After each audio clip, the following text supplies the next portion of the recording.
नमस्कार, VIP news के खास कार्यक्रम सवाल तो पूछेंगे में आपका स्वागत है और मैं राजेश सोनी। दरअसल मध्य प्रदेश में नगरीय निकाय चुनाव की तारीखों के ऐलान के बाद टिकट बंटवारे को लेकर सियासी घमासान मचा हुआ है। हालांकि कांग्रेस ने अपने महापौर प्रत्याशी घोषित कर दिए, लेकिन बीजेपी अभी तक अपने उम्मीदवारों के नामों का ऐलान नहीं कर सकी। अब बताया जा रहा है कि बीजेपी ने 16 नगर निगम में से महापौर पद के आधे प्रत्याशी फाइनल कर दिए हैं, जिसकी आधिकारिक घोषणा होना भी बाकी है। और वहीं टिकट बंटवारे को लेकर दोनों ही सियासी दल एक दूसरे को घेरने में कोई कसर भी नहीं छोड़ रहे हैं। इसी पर आज हम चर्चा करेंगे। कई मेहमान भी हमारे साथ जुड़ेंगे, लेकिन उससे पहले देखिए हमारी खास रिपोर्ट।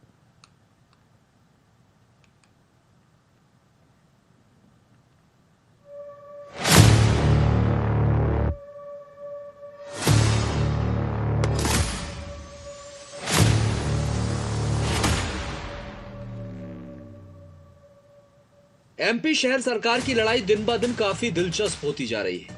सियासी दलों में टिकट बंटवारे को लेकर लंबी खींचतान देखने को मिल रही है। हालांकि कांग्रेस की तरफ से महापौर के उम्मीदवारों का ऐलान कर दिया गया है। साथ ही कांग्रेस ने पार्षद उम्मीदवार के लिए गाइडलाइन भी जारी कर दी, जिसके तहत जो जिस वार्ड का मतदाता है उसे उसी वार्ड का प्रत्याशी बनाया जाएगा। किसी भी उम्मीदवार का वार्ड परिवर्तित नहीं होगा, यानी कांग्रेस अब बाहरी को उम्मीदवार नहीं बनाएगी। लेकिन बीजेपी इस बार अपनी रणनीति में कहीं ना कहीं कांग्रेस से पीछे दिखाई दे रही है। यही वजह है जो अब बीजेपी की तरफ से गृह मंत्री नरोत्तम मिश्रा ने कांग्रेस पर तंज कसा। मिलेंगे ही नहीं आप, पर आप देख लेना 18 तारीख को आधी से ज्यादा वार्ड खाली होंगे। मेरी बात पे फिर सवाल करना आप जरूर मेरे से। ये लाइन का पालन करेंगे ही नहीं है जो लाइन दी है। वैसे तो किसी भी चीज का पालन करते ही नहीं है। वो यहाँ से निकाल देते हैं एक ऑर्डर कि बाल कांग्रेस बनेगी, फिर वो बॉल की तरफ किधर ढक जाएगी पता नहीं चलता। ऐसे ही ये ऑर्डर है इनका, इसको पालन नहीं होगा। एक तरफ बीजेपी कांग्रेस को घेरने की कोशिश में जुटी हुई है, तो वहीं कांग्रेस की तरफ से पूर्व मंत्री पीसी शर्मा ने बीजेपी पर गंभीर आरोप लगाते हुए बीजेपी के पास महापौर के उम्मीदवारों की कमी बतलाई, जिस पर पलटवार करते हुए बीजेपी ने एक बार फिर कांग्रेस पर टिकट बेचने का आरोप लगाया। और बीजेपी पहले अपना महापौर का प्रत्याशी घोषित कर दे। भोपाल में विभाग पटेल 7 दिन पहले घोषित हो चुकी है। 16 में से 15 हमने घोषित कर दिए। तुम्हारे हैं कहाँ महापौर?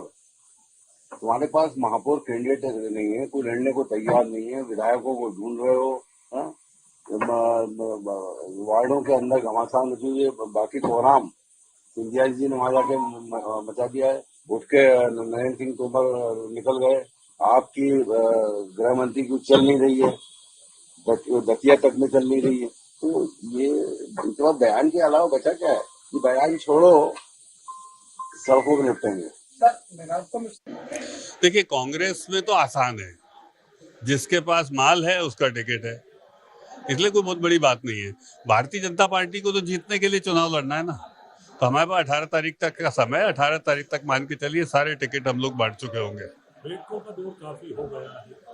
हम लोकतांत्रिक पार्टी है, हमारे पास स्थानीय नेता होते हैं, राज्य के नेता है, केंद्र के नेता है, सबका समन्वय, सबके सुझाव को लेकर चलना है। हमारे यहाँ से थोड़ा ना है कि जो कमलनाथ जी कोठी में तय हो गया वो सब कुछ हो गया। स्थानीयता की 100% ये चुनाव ही स्थानीय निकाय होता है। यदि हम स्थानीय मुद्दों को, स्थानीय नेताओं को साथ नहीं लेंगे तो बेकार है चुनाव। दरअसल मध्य प्रदेश की 16 नगर निगमों में से कांग्रेस ने 15 नगर निगमों के लिए महापौर उम्मीदवारों के नाम घोषित कर दिए हैं। रतलाम नगर निगम के लिए मंथन चल रहा है। कांग्रेस का कहना है कि 1-2 दिन में इस नगर निगम के लिए भी नाम तय हो जाएगा। दूसरी ओर भाजपा की यदि हम बात करते हैं तो भाजपा में भी महापौर उम्मीदवारों के लिए माथापच्ची चल रही है। पार्टी लंबी मैराथन बैठकों के बाद भी अभी तक नाम तय नहीं कर पाई। Bureau report, VIP news.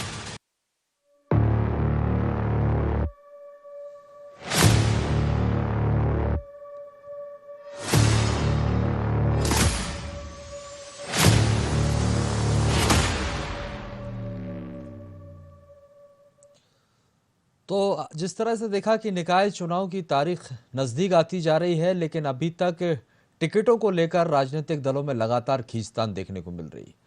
और यही वजह है जिसको लेकर आज हम चर्चा करेंगे। मिशन एकता, एक एकता का संदेश देने की भी कोशिश पार्टियों की तरफ से की जा रही है। सियासी दल ये कोशिश कर रहे हैं कि किसी तरह की बगावत ना हो, और कई चुनौतियां भी सामने हैं। यही वजह जो समय भी लग रहा है। कांग्रेस की तरफ से 15 उम्मीदवारों के नाम तय कर दिए गए, लेकिन बीजेपी इसमें पीछे। इसी पर आज हम चर्चा करेंगे। कई मेहमान हमारे साथ हैं। मेहमानों का परिचय पहले हम आपसे करवाते हैं। विकास जी हमारे साथ जुड़े हैं, जो कि भारतीय जनता पार्टी का पक्ष रखेंगे। आपका बहुत बहुत स्वागत है। साथ ही योगेश गुप्ता जी कांग्रेस का पक्ष रखने के लिए हमारे साथ हैं। सर, आपका भी बहुत स्वागत है। रमेश शर्मा जी वरिष्ठ पत्रकार हमारे साथ जुड़े हुए हैं। सर, आपका भी बहुत स्वागत है। आप सभी मेहमानों का स्वागत करते हैं। पहला सवाल विकास जी, बीजेपी हमेशा कांग्रेस की रणनीति से आगे रहती थी, इस बार क्या हुआ सर, कहाँ उलझ गए? क्या वजह है जिसकी वजह से अभी तक नाम फाइनल नहीं हो पाए? क्योंकि लंबी मैराथन बैठकें चली, लगातार बैठकों के बाद भी अभी तक नाम तय नहीं हो पाए। देखिए, नामांकन पत्र दाखिल करने की आखिरी तारीख 18 तारीख है।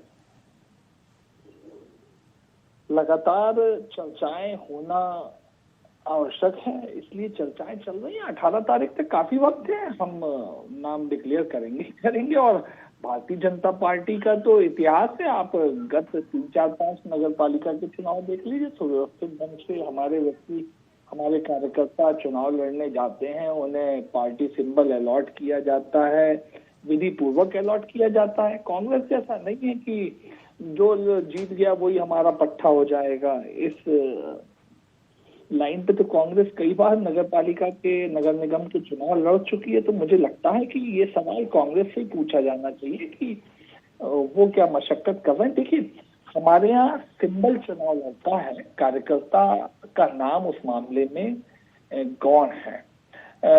पार्टी ने चुनावी की रणनीतिक तैयारी जिस दिन चुनाव अनाउंस हुए थे उसी दिन से कर दी कि आपने देखा चुनाव अनाउंस हुए थे, नगरीय निकायों को छोड़ के हम ले लें ग्राम पंचायत के, उसी दिन हमारी नगरीय निकाय और ग्राम पंचायत, जनपद पंचायत, जिला पंचायत के चुनाव के लिए प्रबंधन समिति बन गई थी। प्रबंधन कार्यालय का उसी दिन हमने श्री गणेश किया था, कामकाज औपचारिक ढंग से चालू किया था। भारतीय जनता पार्टी ने जो अपना बूथ प्रबंधन का कामकाज है वो तो 3 महीने पहले से ही नगरीय निकाय चुनाव को देखते हुए चालू कर दिया था। स्थानीय चुनाव को भी, मतलब जो ग्राम पंचायत, जनपद और जिला पंचायत को, तो उन्हें देखते हुए चालू कर दिया था। हालांकि वहां पे सिंबल से चुनाव नहीं लड़ा जाता है, लेकिन हमारे कार्यकर्ता वहां पे चुनाव लड़वाएं और पार्टी के अन्य कार्यकर्ता उन्हें अधिकृत कार्यकर्ता मानते हुए सहयोग दे रहे हैं। ठीक है विकास जी, लेकिन सवाल इसलिए अहम हो जाता है क्योंकि जो समय हुआ है, ये कहा जा रहा है कि कहीं परेशानी आ रही है, क्योंकि संगठन लगातार बैठक कर रहा है, लगातार बैठकों के बाद भी अभी तक नाम तय नहीं। मुख्यमंत्री शिवराज सिंह चौहान खुद आज दिल्ली पहुंचते हैं, तो क्या दिल्ली से तय होंगे नाम? कोई दबाव है? मुझे नहीं मालूम किन किन कार्यों के लिए माननीय मुख्यमंत्री जी दिल्ली गए हैं। दिल्ली कई बार आना जाना होता है, कई सरकारी काम होते हैं, कई संगठनात्मक काम होते हैं।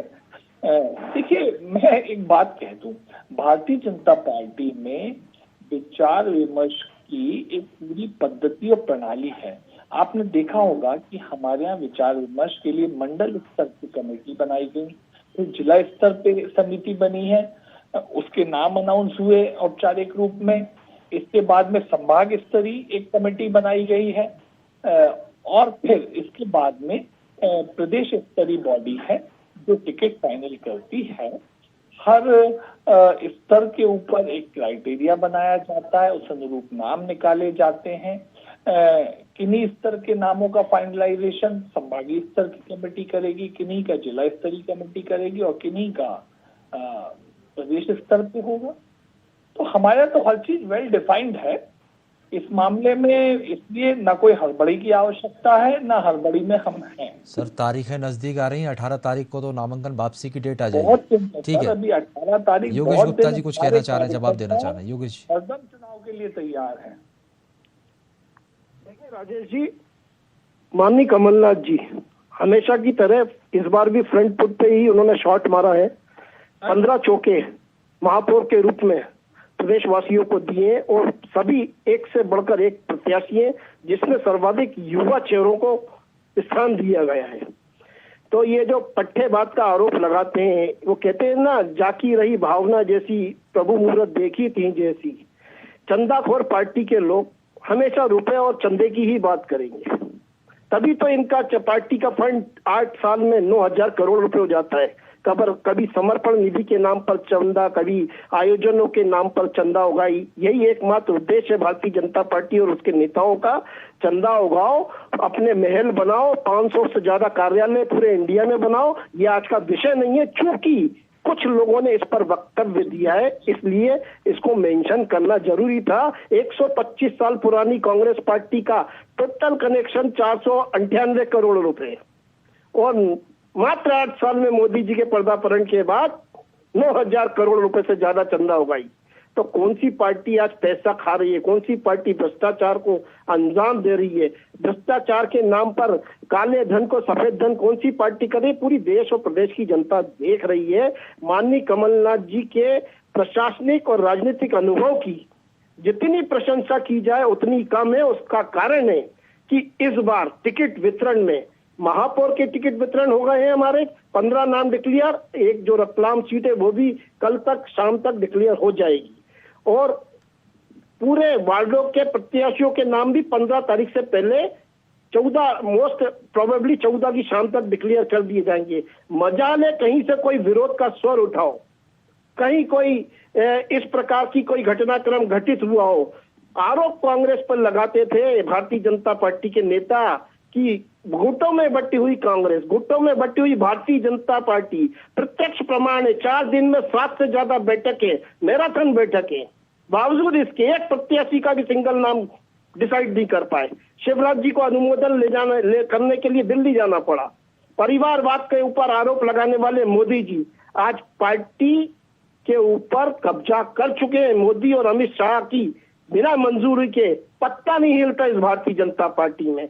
तो परिवारवाद कौन सी पार्टी का अंजाम दे रही है? ठीक है, वो ये कहते हैं तो ये बीजेपी सब कैडर देश और बेस्ड प्रदेश पार्टी की है जनता सर, देख रही है। बहुत से नेता है, समय लगता है और यहाँ जी, पर आप लोगों में जी। तो सिर्फ 2 ही नेता हैं, तो जल्दबाजी में तय कर दिया आप लोगों ने। अच्छा, हाँ, मतलब अगर नहीं होती तो गुटों में गुटबाजी के कारण कांग्रेस नाम तय नहीं कर पा रही है। जब नाम तय कर दिए तो अब वो गुटों में बटी हुई भारतीय जनता पार्टी नजर नहीं आ रही कि गुटबाजी के लौटूंगा चलते सर आपके पास, सर योगेश जी। फुटबॉल की रमेश जी नौबत के है पास जी। वहाँ। और किस प्रकार के नरेंद्र सिंह तोमर नाराज होके जा रहे हैं, सिंधिया जी आ रहे हैं, नरोत्तम मिश्रा जी की चल नहीं रही, दिन भर मीडिया पे बैठ के मुंह चलाते हैं, बावजूद इसके उनको कोई तवज्जो दी नहीं जा रही, गृह मंत्रालय संभाला नहीं जा रहा। देश का दुर्भाग्य कि देश के गृह मंत्री और प्रदेश के गृह मंत्री बजाय गृह मंत्रालय के प्रति अपने दायित्वों का ईमानदारी से निर्वहन करने के सिर्फ और सिर्फ चुनावी मैनेजमेंट पर ध्यान देते हैं। चलिए लौटूंगा। तत्पश्चात इतने अपराधों में बढ़ोतरी है देश ठीक है और सर, प्रदेश में। ठीक है योगेश जी, आ रहा हूँ आपके बहुत ही लज्जाजनक है ये बात। आ रहा हूँ आपके पास। रमेश सर जी हमारे साथ जुड़े। रमेश जी, आपसे समझना चाहूंगा, क्योंकि जिस तरह से हम देख रहे हैं भारतीय जनता पार्टी में लगातार बैठकें हो रही हैं टिकटों को लेकर, जिस तरह की माथापच्ची देखने को मिल रही है, कांग्रेस इस रणनीति में इस बार कहीं ना कहीं आगे निकलती दिखाई दे रही है, बीजेपी पिछड़ती हुई नजर आ रही है। तो इस बार आखिर क्या वजह देखते हैं आप इसके पीछे की कि बीजेपी को किसी तरह की चुनौतियों का सामना करना पड़ रहा है, कोई राजनीतिक दबाव है जिसकी वजह से लेट लतीफी हो रही है? देखिए, मोटे तौर पर इसमें तो कोई शक नहीं कि कांग्रेस ने उम्मीदवार भाजपा से पहले कर दिए और वो जो अभी उन्होंने 15 मेयर घोषित किए हैं उसमें से कई नाम वाकई बहुत दमदार हैं और उस लड़ाई को एक कांटे की लड़ाई की स्थिति कांग्रेस ने ला दी, इसमें कोई शक नहीं। लेकिन जहां तक भाजपा का सवाल है तो चूंकि अब सत्तारूढ़ पार्टी है, दावेदारों की संख्या भाजपा में ज्यादा है, एक बात। दूसरी बात, भाजपा ने पिछले दिनों ये तय किया था कि वो नए लोगों को मौका देंगे। आप अगर देख लें उत्तर प्रदेश के चुनाव में भी विधानसभा के टिकट या कुछ वर्ष पहले उन्होंने दिल्ली में सारे बदले थे, तो इस नाते कहीं ना कहीं जो संख्या ज्यादा आ रही है उसमें से छांटना उनको थोड़ा सा उसमें मशक्कत लग रही होगी। दूसरी एक और बात है कि वो जो 15 महीने के लिए भाजपा सत्ता से बाहर रही, तो मुझे लग रहा है कि भारतीय जनता पार्टी अब एक एक कदम भी फूंक करके उठा रही है, जिसको कहते हैं ना दूध का जला छाछ भी फूंक करके पीता है। मैं समझता हूँ इन सब चीजों को लेकर के विलंब हो रहा है, लेकिन फिर भी ये उम्मीद की जा सकती है अगले 2 दिनों में उनके नाम अनाउंस हो जाएंगे। और एक और जो बात चल रही है कि साहब शिवराज जी दिल्ली गए हैं, शिवराज जी टिकट को लेकर के बिल्कुल दिल्ली नहीं गए। जो देश में लाइन ऑर्डर की सिचुएशन बन रही है, नक्सलाइट की सिचुएशन बन रही है, इस मुद्दे को लेकर के उनकी गृह मंत्री से बातचीत थी और विकास योजनाओं के फंड के लिए उनकी दूसरे मंत्री से बातचीत। ठीक है, निश्चित रूप से लॉ एंड ऑर्डर को लेकर मुख्यमंत्री का जाना हुआ है, लेकिन कयास जिस तरह से लगाए जा रहे थे, जिस तरीके से अभी रणनीति जो भाजपा ने बनाई हुई है, ये ठीक है कि बैठकों का दौर चल रहा है, बहुत अच्छा। तो बंदरिया जी, विकास जी शायद बता पाएंगे, और अगर मैं गलत हूँ तो मुझे ठीक भी करें। ठीक है, पूछ लेते हैं सर। विकास जी, आवाज आ रही है आप तक? विकास जी, आप सुन पा रहे हैं?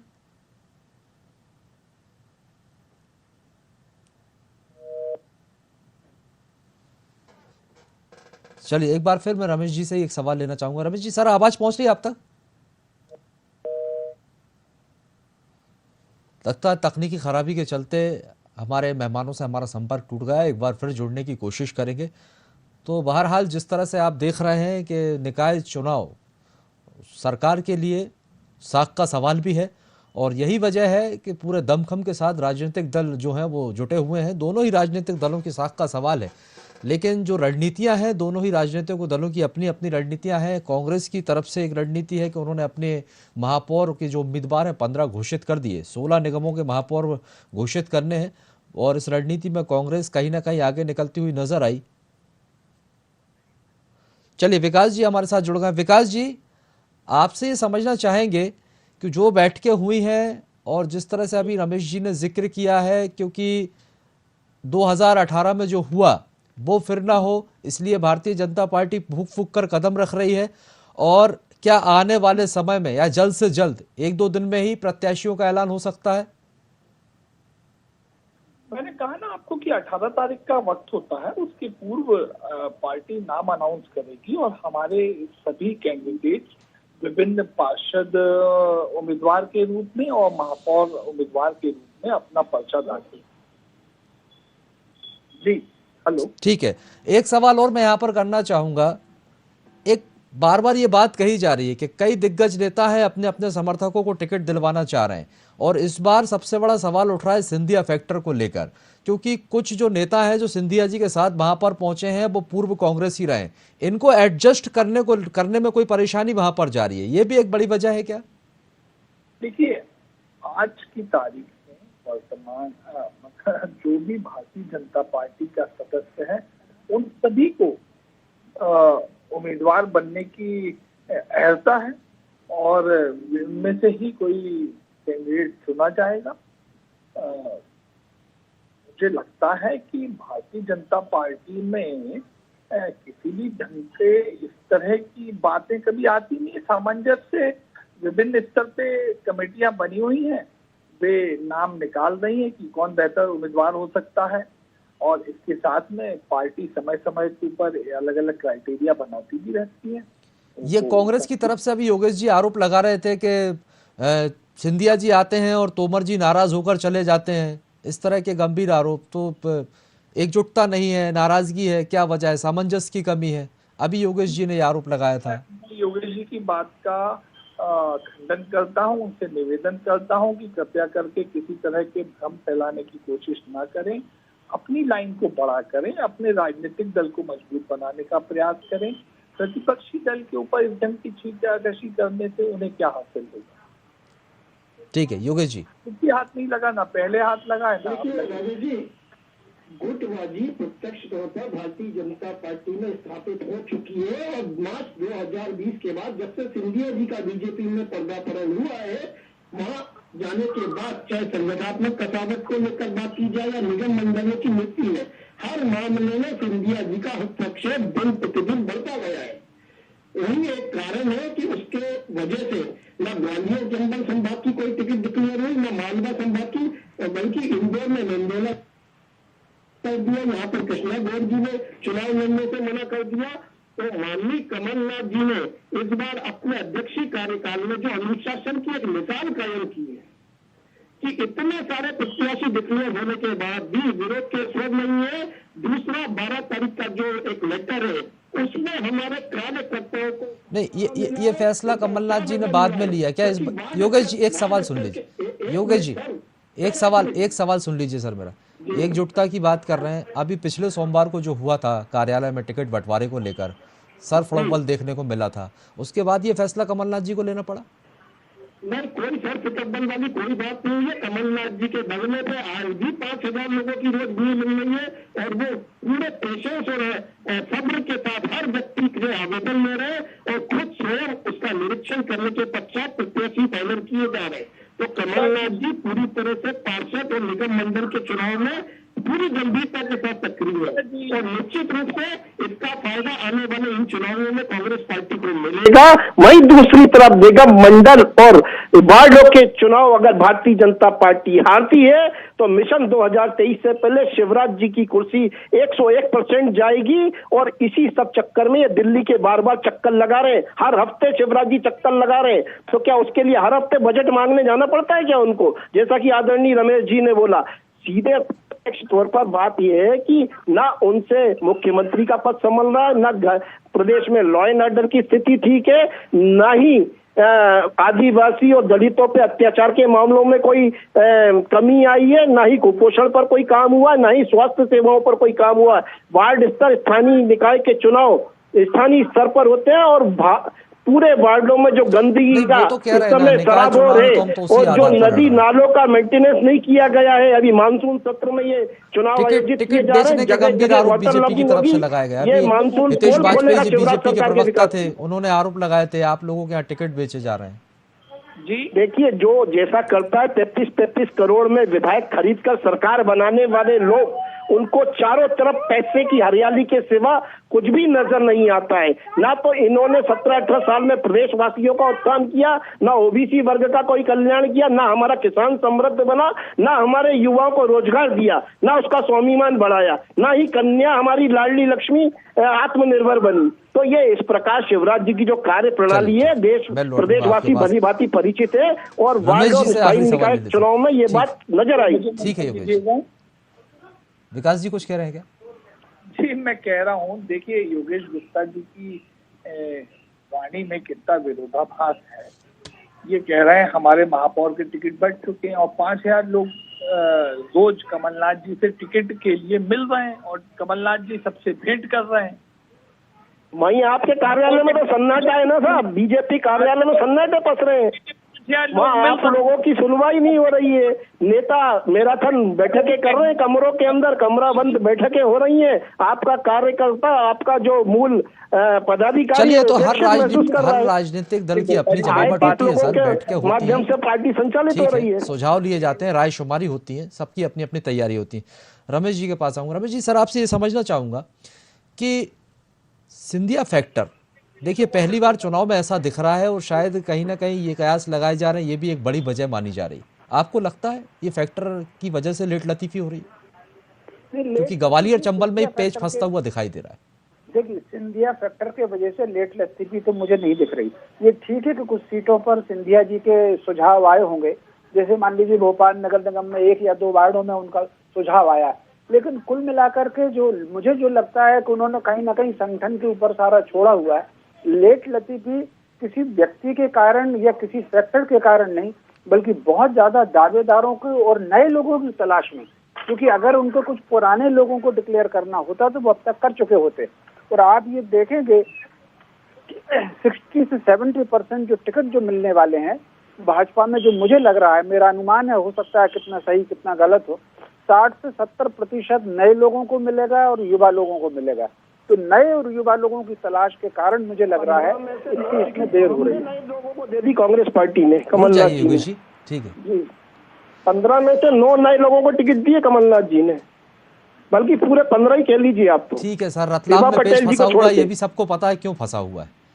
वहाँ विक्रांत भूरिया और कांतिलाल भूरिया की वजह से वहाँ पर पेच फंसा हुआ है। कोई नहीं फंसा हुआ है, वहाँ भी टिकट कल शाम तक फाइनल हो जाएगी। ठीक है सर, बहुत बहुत शुक्रिया आप सभी मेहमानों का हमारे साथ जुड़ने के लिए, बातचीत के लिए। तो आपको बता दें कि मध्य प्रदेश में सह सरकार की लड़ाई दिन ब दिन दिलचस्प होती जा रही है। सियासी दलों में टिकट बंटवारों को लेकर लंबी खींचतान देखने को मिल रही है।